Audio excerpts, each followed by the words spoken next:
अच्छा, Washington DC, Beijing, London, ये नाम सुनते ही क्या होता है, सीधे दिमाग में दुनिया का नक्शा आ जाता है ना। पर एक मिनट, क्या ये राजधानियां हमेशा वही होती हैं जो हम सोचते हैं? आज इसी उलझन को सुलझाते हैं और देखते हैं कि दुनिया की राजधानियों को याद रखना असल में शायद उतना मुश्किल है ही नहीं।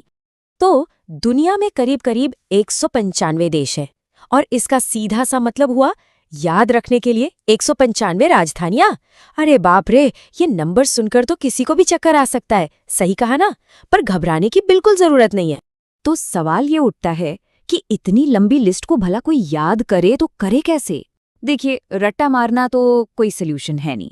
इसके बजाय चलिए थोड़ा जासूसी करते हैं। असली मजा तो उन पैटर्न्स को ढूंढने में है जो इन सभी राजधानियों को एक दूसरे से जोड़ते हैं। चलिए अपनी ये खोज शुरू करते हैं कुछ जाने पहचाने नामों के साथ। ये वो नाम हैं जो सबको पता होते हैं, मतलब ग्लोबल स्टेज के हैवीवेट्स कह लीजिए। वो राजधानियां जो हमेशा ही चर्चा में रहती हैं। जैसे अगर अमेरिका की बात हो तो जाहिर है वॉशिंगटन डीसी, चीन का नाम आते ही बीजिंग याद आता है, और यूके मतलब लंदन। टोक्यो, पेरिस, मॉस्को, नई दिल्ली, ये सब नाम तो जैसे जबान पर चढ़े हुए हैं, क्योंकि यही तो वो शहर हैं जो दुनिया की पॉलिटिक्स और कल्चर का सेंटर हैं। लेकिन रुकिए, कहानी इतनी सीधी भी नहीं है। अब यहाँ से मामला थोड़ा दिलचस्प होने वाला है। चलिए अब मिलते हैं द ग्रेट प्रिटेंडर्स से, मतलब उन शहरों से जो इतने फेमस हैं कि हम गलती से उन्हें ही राजधानी समझ बैठते हैं, पर असल में वो है नहीं। कभी सोचा है कि ऐसा क्यों होता है कि किसी देश का सबसे मशहूर शहर उसकी राजधानी ही नहीं है? सुनने में अजीब लगता है, पर यह काफी आम बात है, उससे कहीं ज्यादा जितना हम सोचते हैं।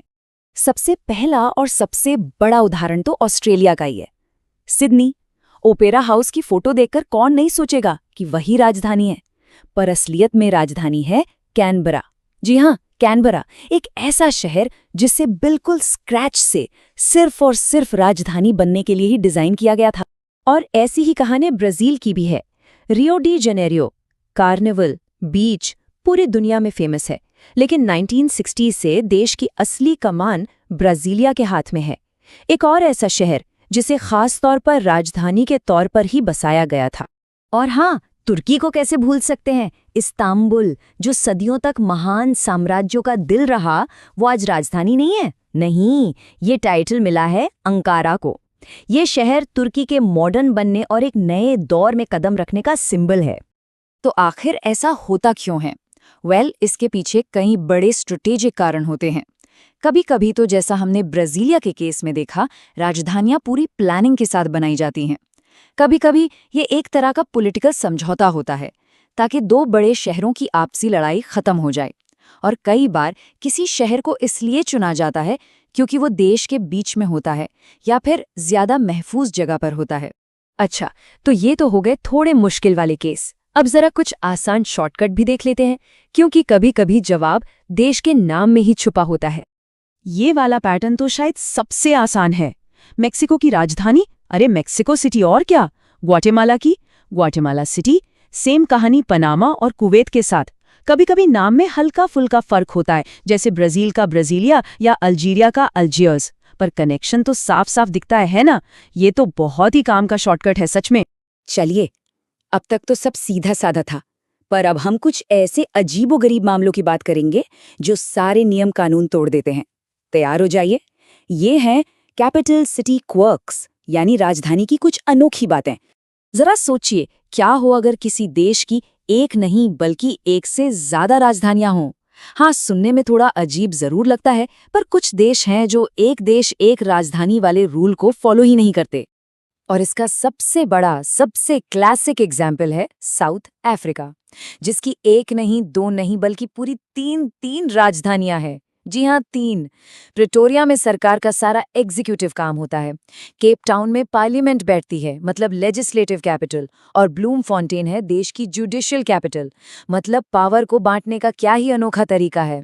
और फिर कुछ राजधानियां ऐसी भी हैं जिन पर विवाद है, और इसका सबसे बड़ा उदाहरण है यरूशलेम। इज़राइल इसे अपनी पूरी और अविभाजित राजधानी मानता है। वहीं स्टेट ऑफ पैलेस्टाइन ईस्ट यरूशलेम को अपनी भविष्य की राजधानी के तौर पर क्लेम करता है।